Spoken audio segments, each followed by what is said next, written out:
Okay, ayan. Magandang, gabi po. Ay, umaga na pala 'no. Magandang umaga sa inyong lahat at, heto magre-react tayo sa mga trending na mga issues ngayon. Patungkol po dito sa mga dilawan.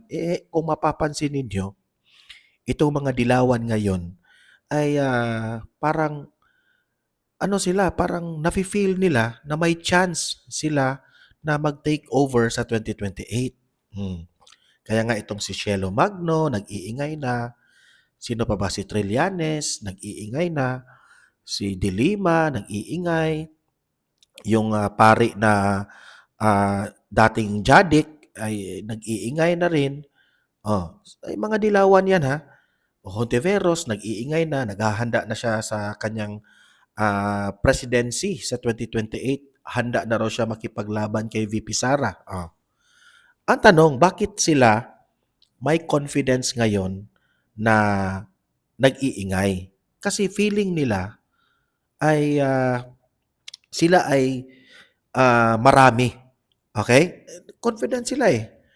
Itong si Falsis, 'yan ang una nating pag-uusapan, itong si Falsis, itong, Attorney Bobo Falsis na nagpakalat ng maling argumento sa social media. 'Yan ang problema natin dito sa mga dilawan, eh.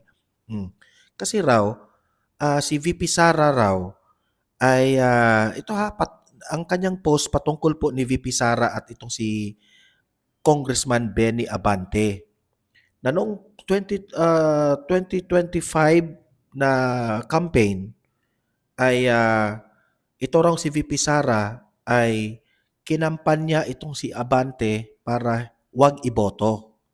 Pero at the end of the day raw, nanalo pa rin si Abante. At si Abante ngayon gustong ibalik yung, investigasyon sa Kongreso.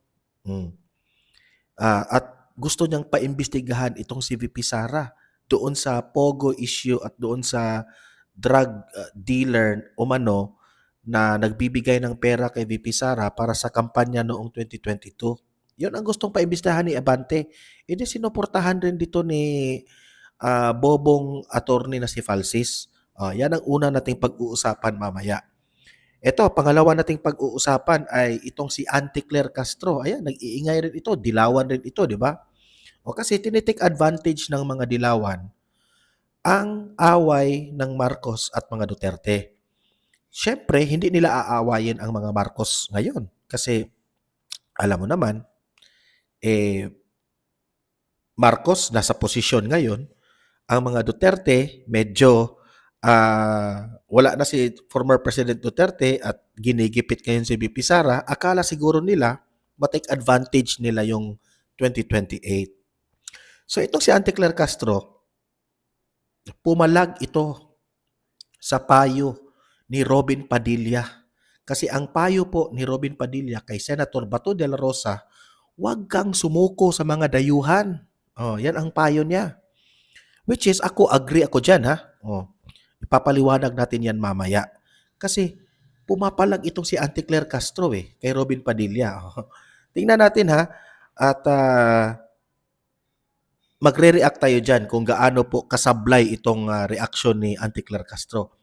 At last but not the least ay pag-usapan natin itong vlog ni Attorney Harry Roque. Magre-react po tayo na ang pulot dulo ng kanyang vlog ay sa nangyari ngayong this month, no? Ay itong si BBM, ang napapansin po natin ay itong nagpapahero na si BBM. Bakit nagpapahero si BBM? Yan ang malaking tanong. At bakit ginagawa niyang hero ang kanyang sarili? Mamaya, pakinggan natin si Attorney Harry Roque. Pero guys, bago ang lahat, bago natin ito pag-usapan, help me po muna na i-like at saka i-share itong ating video para marami po ang makarinig, makaalam sa mga nangyayari ngayon sa ating bansa. At sa mga first time lang dito sa aking channel sa Donmar TV, mag-subscribe na po kayo kasi libre lang po ang mag-subscribe sa YouTube. Walang bayad yan. Pindutin nyo lang ang subscribe button at updated na kayo sa ating mga trending na mga balita. Okay? So, eto nga no, kung nagtataka kayo bakit wala ako sa studio ngayon at nandito po tayo sa isang cafe, no? Kasama ang aking asawa. At yan na nga, no? While nagkakape kami, ayan, take advantage ko na yung oras na makapag-react no sa mga nakikita kong mga balita. Ayan, no? May tubig. Ubo pa rin ako. May ubo pa rin ako. Gusto ko lang i-share kung ano ang ginagawa namin dito ha. At least alam nyo, ito, kape. At ano pa ba? Ayan, may cake kami na binili. Bakit ganyan ang setup dito? Kasi itong coffee shop na ito ay meron silang anong tawag dito, babe? Parang conference room. Sa labas meron din silang parang gusto nyo lang magkape-kape doon, may mag-group study kayo, pwede. Pwede rin dito, oh. Ayan, pwede ka mag-group study dyan. Pero tahimik kasi medyo close yung conference room, may aircon naman. Tapos, 3 hours lang dito kung mag-order ka ng isang drink at saka, ano tawag dito, babe? Yung pastry. Ano yan eh? Combination yan, di ba? Pares yan eh. May 3 hours ka na. Pwede ka na dito. Kasi sa aming receipt, yung 3 hours mo ay kapag mag-ano ka na, lumampas na sa oras, pwede ka na mag-order ulit para to extend your anong tawag diyan, oras. Pero hindi naman hindi naman aabot ng 3 hours yung siguro yung mga estudyante. So ito yung setup namin ngayon ha. So maganda, basta wala lang tao, pwede tayong makapag-vlog dito. So ito nga, uunahin natin itong si Attorney Bobo Falsis. Ito yung post niya. Sabi niya sa kanyang post, Sara Duterte campaigned for Congressman Benny Abante to lose. Di ba? Kung maalala natin, nag-iikot si VP Sara at talagang isiniwalat ni VP Sara ang baho nitong si Benny Abante. Naalala natin yan kasi alam naman natin kung anong ginawa ni Benny Abante ni former President Duterte doon sa hearing nila, yung mga tuwadcom, di ba? But he still won. Kahit raw nangangampanya itong si VP Sara para siraan si Abante, ay nanalo pa rin itong si Abante. Pero ngayon, sabi niya, si Benny Abante is pushing to reactivate Quadcom 2.0. Kasi itong si Benny Abante gustong maibalik itong Tuwadcom. Kasi ang layunin ni Abante to investigate Sara's illegal profit from drugs, pogo, and confidential funds. Yan ang gagawin ni Abante, di ba? Faith has a sense of humor. So parang pinipiestahan ngayon ni itong si Attorney Bobo Falsis na imagine si VP Sara nangampanya para matalo itong si Benny Abante pero nanalo pa rin si Benny Abante. Yan ang argumento niya. Bakit ko nasabing palpak at kabubuhan itong argumento ni Falsis? Okay, unang-una, Attorney Falsis, hindi po nanalo si Abante. Okay? Hindi po siya nanalo. Nagtagumpay po ang kampanya ni VP Sara na wag iboto si Benny Abante. Nanalo, di ba? Yung katunggali ni Abante, nanalo. Nanalo. Pero na-disqualified. Ewan ko lang ano ang mga rason ng COMELEC, nanalo si Abante. Sino ba si Abante? Tauhan ni Tambaluslos Romualdez. Sino si Tambaluslos Romualdez? Pinsan ni Bongbong Marcos. Bakit nanalo siya sa COMELEC? Dahil Ang COMELEC chair si George Garcia. Sino si George Garcia? Dating lawyer ni BBM. So, sablay po ang argumento mo, Attorney Bobo Falsis, na nanalo si Abante. Hindi po siya nanalo.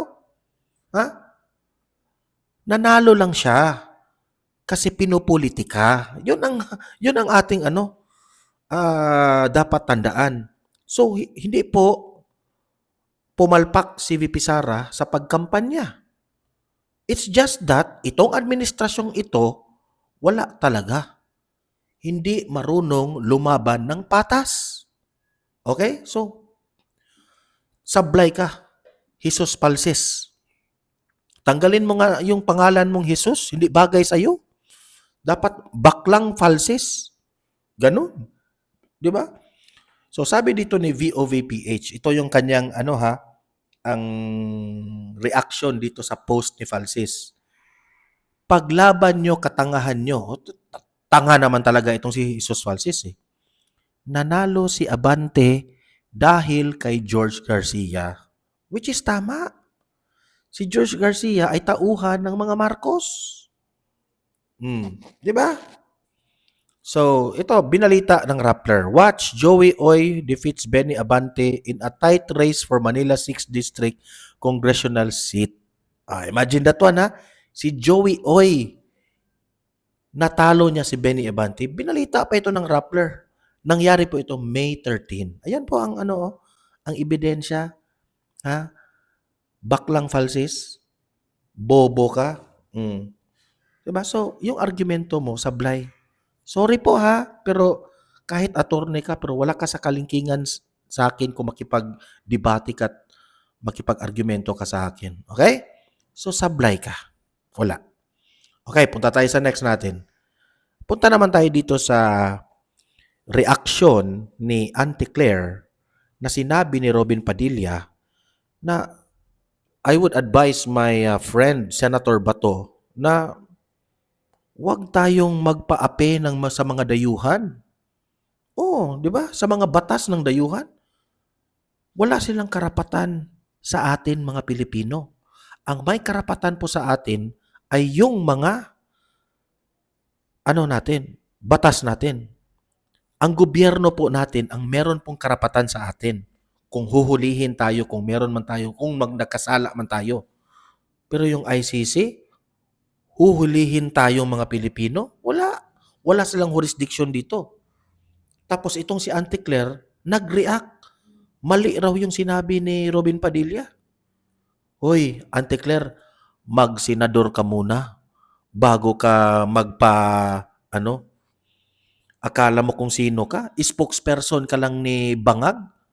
Dati naman, binabanatan mo si Bongbong Marcos. Ngayon, kinakain mo na yung tae ni Marcos? Ew! Yak! Pwe! Di ba? Ito yung balita. Panoorin nyo si Auntie Claire Castro. Di tayo papayag dito. Play! Alarma si Palace Press Officer Undersecretary Claire Castro sa mga advice kay Senador Bato de la Rosa na huwag umano sumuko kasunod ng mga report tungkol sa ICC warrant laban sa kanya.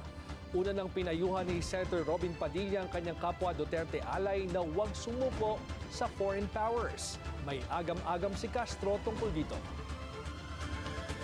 Halimbawa lang, although wala naman tayo confirmation kung may warrant of arrest, but to advise that kind of, to give that such kind of advice, parang hindi okay. Kasi parang sinasabi mo na huwag kang sumunod sa batas. So, hindi po niya nagugustuhan. To make the story short, mali raw, parang hindi raw maganda ang sinabi ni Robin Padilla. Unang-una, Auntie Claire, no? Wala pong mali sa sinabi ni Robin. Alam niyo ba kung bakit? Kasi ang ICC, ang batas ng ICC ay walang karapatan sa mga kapwa Pilipino. Kahit nga sa iyo, sa atin, sa amin, walang karapatan sila. Okay? So wala pong mali sa sinabi ni Robin. Ikaw, Auntie Claire, kung babalik rin natin ang istorya, what if ikaw ang huhulihin ng ICC? Anong mafe-feel mo? 'Di ba? anong nafe-feel mo? Anong nafe-feel mo kung huhulihin ka? 'Di ba? So, hindi maganda na ang isang foreign na bansa o dayuhan pupunta lang dito sa atin, huhulihin ka dahil lumabag ka sa kanilang batas. Hindi maganda, 'di ba? Kahit nga ako, hindi ako papayag, Auntie Claire, na huhulihin ka ng taga-ICC. Pero, kung ang ating mga authorities, kapulisan, kasundaluhan, huhulihin si Bato, hindi ako magpapayo kay Bato na magtago ka, Bato. O, yan ang mali. Yan ang mali. Kasi dapat tayo, may mali man o hindi mali, dapat we will face the authorities. 'Di ba? Kahit nga ang dami dito sa Pilipinas na mga preso na nakulong sila, pero ang totoo niyan, wala silang kasalanan, napagbintangan lang. Because hinarap nila. Okay?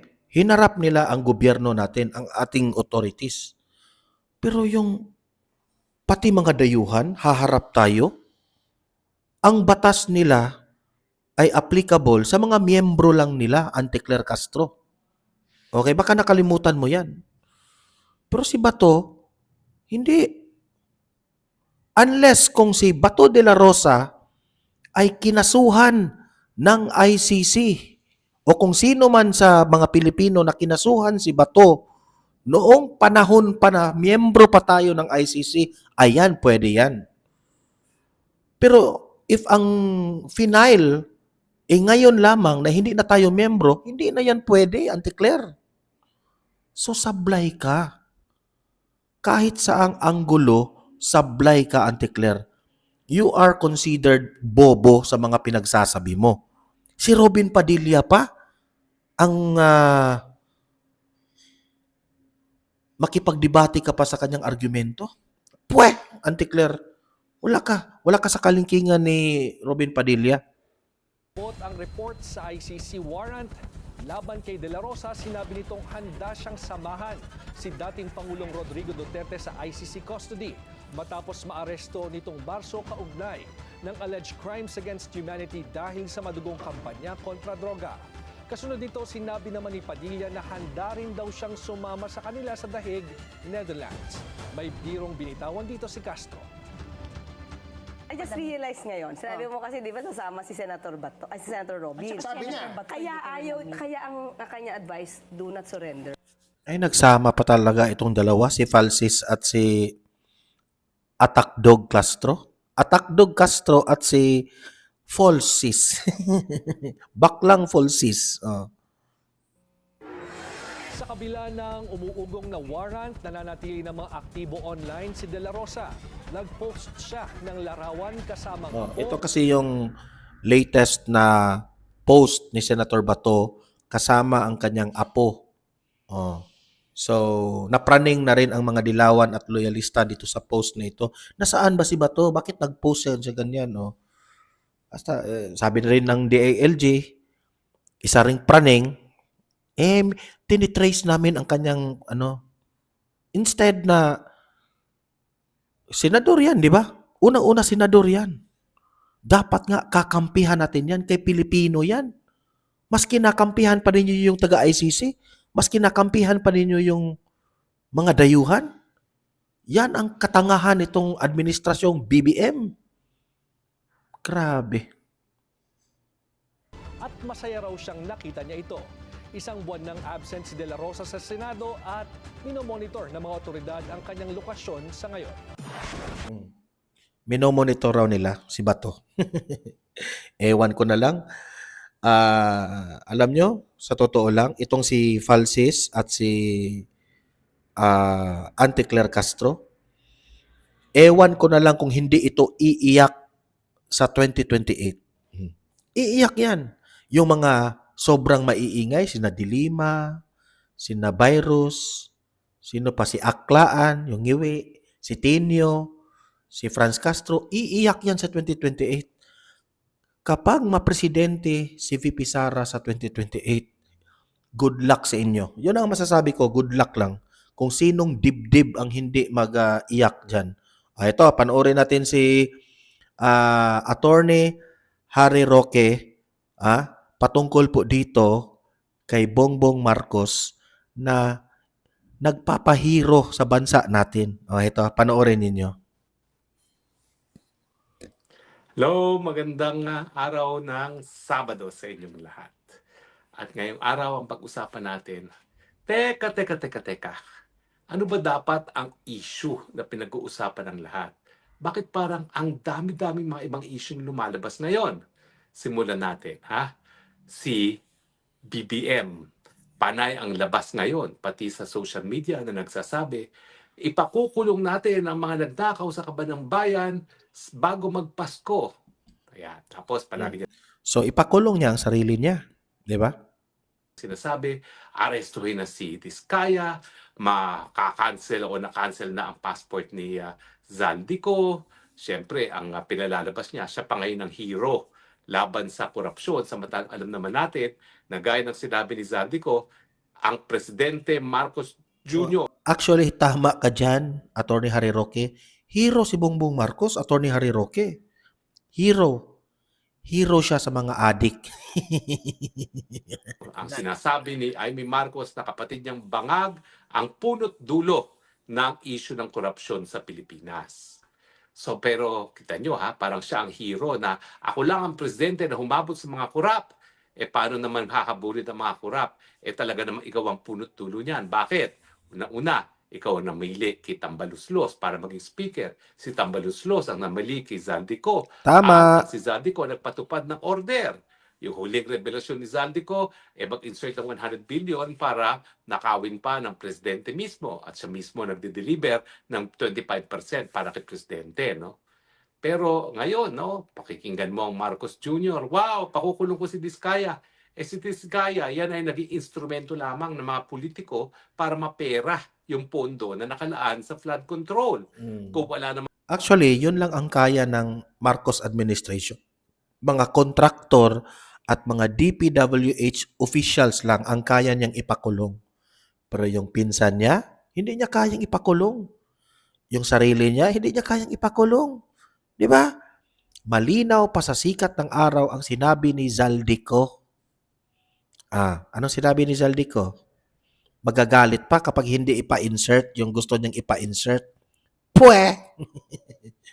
mga politiko na nasa likod ng mga pagnanakaw sa taong bayan, wala rin magiging papel ang mga kontrista gaya ni Diskaya. Di ko sinasabi na wala silang pananagutan. Meron talagang pananagutan. No? Pero kung hindi din dahil sa kanilang mga sinisiwalat, hindi natin malalaman kung sino talaga ang tunay na mastermind sa likod ng pagnanakaw sa bayan. Ganyan din nga yung kaso ni Zaldico. No? Kung hindi nagsalita si Zaldico, wala pa talaga tayong pruweba ng pananagutan ay ang pananagutan ay talagang umaabot sa ulo sa presidente mismo. Ang kauna-unahang testimonya na ganyan nga ay galing kay Zaldico. Kaya nga, maski alam natin na imposibleng hindi kumita si Zaldico pagdating ng taktang panahon. Kapag panahon na talaga para habulin ng mga nagkasala sa taong bayan, kinakailangan natin ang testimonya ni Zaldico. Pero hindi lang yan ang ginagamit nilang mga issue para lihisin ang ating atensyon. Yung mga pagpasa daw ng anti-dynasty law na dapat naman 1987 pa ginawa ng Kongreso dahil nabuo naman ng 1987 Constitution, 1987 pa, at sinasabi doon na talagang Kongreso ay dapat magpasa ng batas tungkol sa mga dynasties. All pasa din ngayon, binigyan ng certification as urgent ng presidente ang magpasa ng anti-dynasty law. No? Bakit kaya?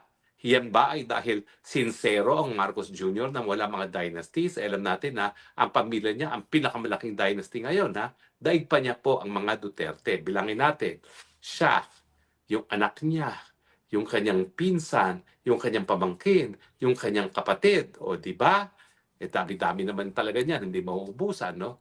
So ngayon, bakit all of a sudden sincere sila na ipagbawal ang dynasty? Hindi po, talagang pilit nilang linilihis pilit nilang pinalalabas ngayon si Marcos Bangag Jr., yan isang ayon sa kanyang kapatid na si Amy, na unang-una, siya talagang hahabol sa mga kurap at siya ang sigurado na magkakaroon ng batas na nagbabawal sa political dynasty na matagal nang hindi nangyayari, no? Bagamat matagal na siyang obligasyon ng gobyerno.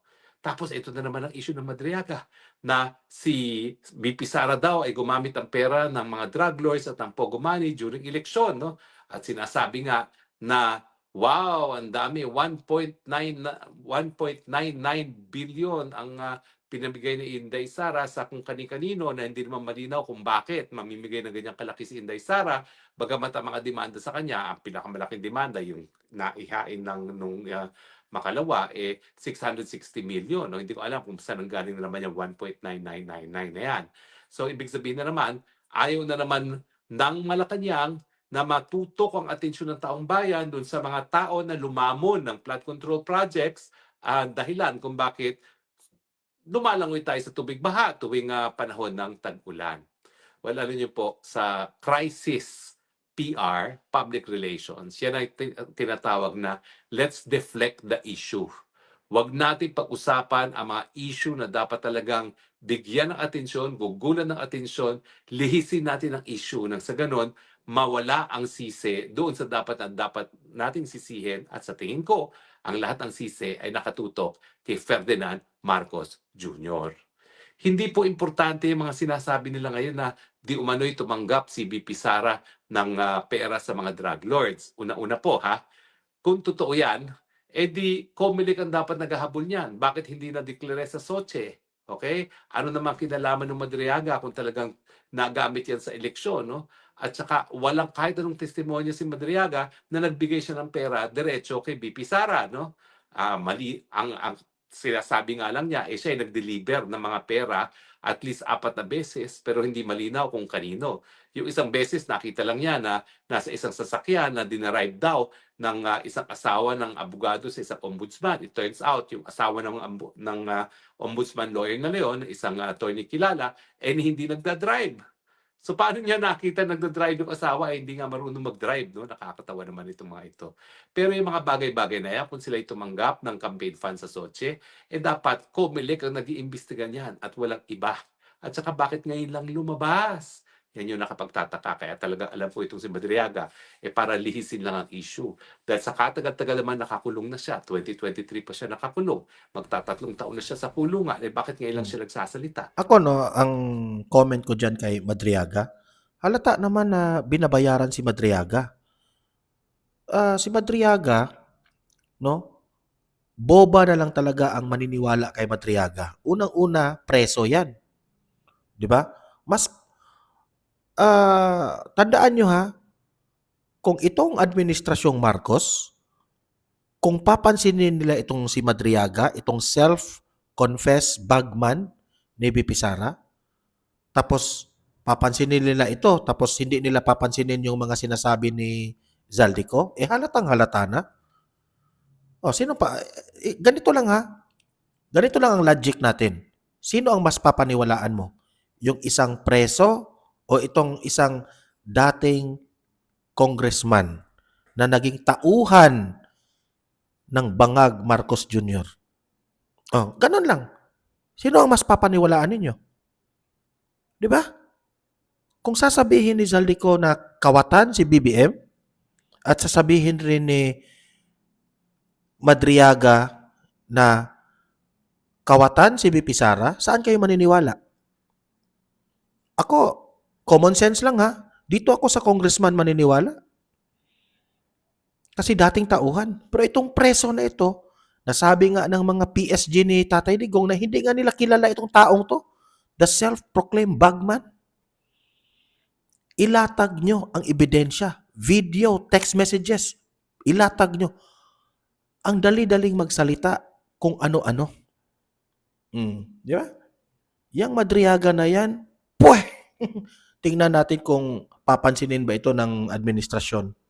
At bakit doon sa kanyang mga counter affidavits na ginamit niya laban dito sa kasong kidnapping na nakabinbin ngayon dahil lang kung bakit siya nakakulong, wala naman siyang kahit anong sinabi na siya ay taong gobyerno nung nakaripas. Imagine that one.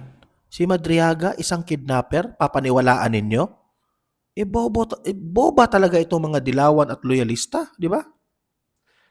Ang nakita lang nga lang namin isang confidential agent ID ng NBI na hindi ibig sabihin siya ay isang empleyado ha. Confidential agent, informant lang yan. Wala talagang employer-employee relationship sa panig ng Madriaga at ng NBI. Pero lahat itong mga isyong ito, yung mga anti-dynasty law, yung mga paghahabol daw kay Diskaya at kay Zaldico, yung ngayon, mga issue laban kay BP Sara, lahat yan ang intensyon nila. Malimutan natin na ang issue pa rin ngayon ay ang pinakamatinding korupsyon sa kasaysayan ng Pilipinas. At least 1 trilyong pisong nawala. Yan ang totoo.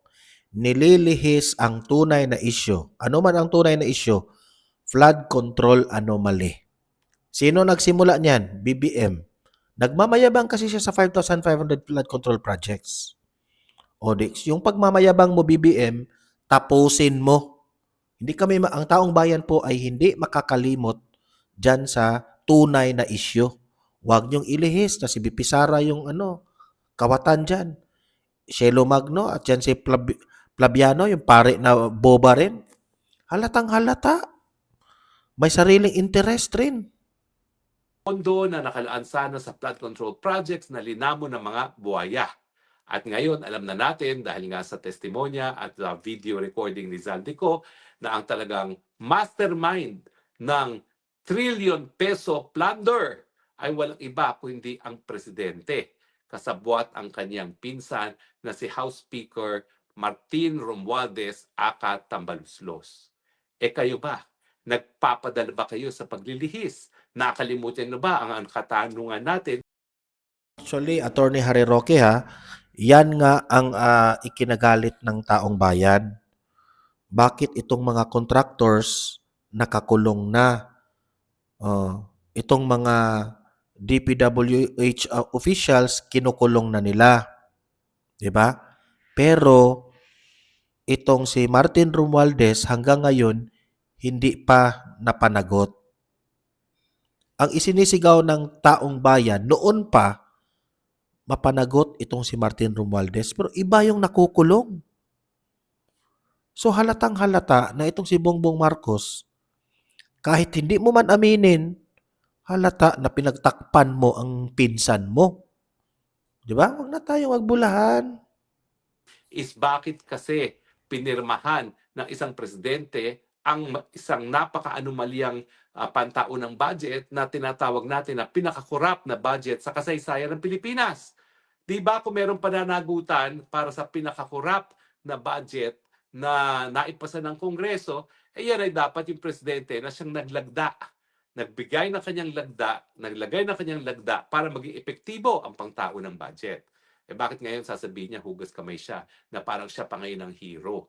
Hindi ba? Pati nga yung mga sinasabi ni Zaldico, lahat ng budget, utos ng presidente, tagasunod lang siya. At ako naman, naniniwala ako dyan. Dahil sino ba naman ang isang party list congressman, mas malakas pa siya, Tambaluslos, na siya mismo ang gagawa ng mga pulisiya kung paano babuyin ang budget, kung paano lapain ang budget, kung wala itong approval ng presidente mismo. Wala naman siguro ganung katapangan si Zaldico para gumimik on his own. At the very least talaga, yan ay may basbas ni House Speaker Martin Tambaluslos Romualdez at kaya naman sunod-sunuran itong si Zaldico dahil alam niya na utos yan na nanggagaling sa presidente mismo. Diba? So wag po tayo magpapadala ha. Talagang kapag walang depensa sa malinaw na mga kaso ng pandarambong, ang gagawin nila, ililihis ang issue. Para sa ganun, ang maging buntong ng ating galit ay ibang tao, hindi ang tao na dapat talagang pagbuntungan ng galit at yan ay walang iba kundi ang presidente mismo. Kayo ba'y naniniwala doon sa sinasabi nila na corrupt si BP Sara? Mantakin mo, yan ang kumbaga ipinapalit nila sa debate ngayon kung talaga bang unang-una, magnanakaw ba si Marcos Jr. gaya ng sinabi ni Zaldico at pangalawa, bangag ba si Marcos Jr. gaya ng sinabi ng sarili niyang kapatid na si Amy Marcos. Ano na nga pa na mangyayari dyan sa issue na bangag si Marcos? Yan ba ay tatapusin natin matapos na magsalita ang kapatid ni Amy Marcos na bangag nga ang kapatid niya? Actually, no, ang dami ngang mga tanong na hindi nga nila nasagot. Unang-una, yung hair follicle test ni BBM. Maraming nagsasabi na itong si BBM bangag, gumagamit ng pulburon. Pero hanggang ngayon hindi po yan napapatunayan ni Marcos na malinis siya. Nakakatawa kasi ito si Auntie Claire Castro nagmamayabang na si Bongbong Marcos raw ay hindi takot sa mga hamon. No, siya, si BBM ay handang-handa at hindi takot sa mga hamon ng problema ng Pilipinas o sa mga hamon ng mga kalaban. Pero sinagot siya ng isang vlogger rin, sinabi, pero takot sa hair follicle test.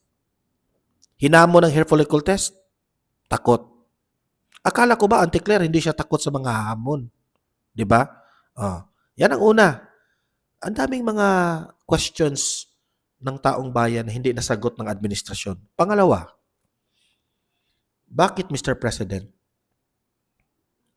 hanggang ngayon, yung pinsan mo na pinakaulo dito sa problema ng flood control projects ay hanggang ngayon hindi man lang mapatawag ng ICI o hindi man lang maiko-connect sa.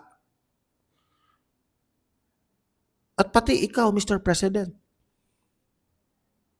ikaw ang pinaka mananagot sa national budget ng Pilipinas kasi ikaw yung pumirma GAA. Malalaman mo kung ano yung mga insertions. Pero hinayaan mo lang. Kaya ba pumirma ka kasi totoo yung sinabi ni Zaldico na may pinapa-insert si Zaldico sa inyo during the BICAM? Na ilang bilyon ang ipinapasok mo? Tapos magagalit ka raw kung hindi ito mapasok sa national budget? Totoo ba yan? May direct answer ka ba, Mr. President? Wala, di ba? Dapat nga, yan ang unahin mong sagutin. Kasi ang taong bayan, naghihintay sa sagot na yan. Pati si Sandro Marcos, si Tambaloslos, si F. Eliza, lahat ng sinabi ni Zaldico, dapat idetalye niyong ipaliwanag na malinis kayo doon. Pero anong nangyari? Nagtuturo kayo kung sino yung may kasalanan. Di ba? Instead na magpaliwanag kayo. Pero ang ginawa niyo, nagtuturo kayo. Di ba? Ganyan naman yung taong, shall we say na ganyan talaga ang mga taong guilty? Yung mga kasalanan, ipapasa sa iba? Parang nakikita na namin yan Sa panahon pa yan ng ating Panginoon, sa Biblia, ganyan ang mga taong guilty. Ipinapasa sa iba. Di ba? Kayo, mga government officials man kayo, binoto man kayo ng taong bayan. Di ba? Ikaw, presidente ka. You must respect the Constitution. Anong nakasaad sa Constitution? Kung ikaw, pangulo ka ng bansa, ang sarili mo, ibigay mo sa flag, ibigay mo sa bansa. Ibigay mo ang sarili mo sa taong bayan. Bakit importante yan? Kasi kapag sasabihin ng taong bayan, ito yung gagawin, ito yung gusto namin, susunod ka.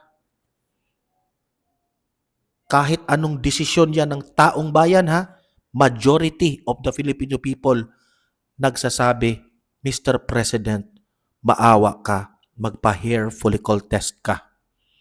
Kasi kami po'y natatakot na meron kaming presidente na hindi na po matino ang pinag-iisip sa pagdala ng bansang ito. So you must abide by the kung ano man ang utos ng taong bayan. Pero hindi mo yan ginawa. So, tama pala si Senator Amy Marcos na ikaw ay gumagamit. Alangan naman saan man kami maniniwala kay Auntie Claire na hindi mo yon kapatid? Doon kami maniniwala sa kapatid mo na si Senator Amy. Na isa ka sa problema ng pamilya nila. Na hindi mo man lang, nakaya ang sarili mo na magbago ka. Yan ang sabi ni Senator Amy. Nagmamakaawa si Senator Amy sa rally ng iglesia. Umuwi na tayo. Magpahinga na tayo. Magparehab ka. Di ba? Tapos ngayon, i-consider mo yung sarili mo na hero ka kasi ikaw ang nagpapaimbestiga dito sa flood control. Unang-una, Mr. President, you created this problem. So natural lamang na ikaw talaga yung mag-solve nito. Nagmamayabang ka sa 5,500 flood control projects. Buti na lang ang Panginoon natin ay pinak-check ka.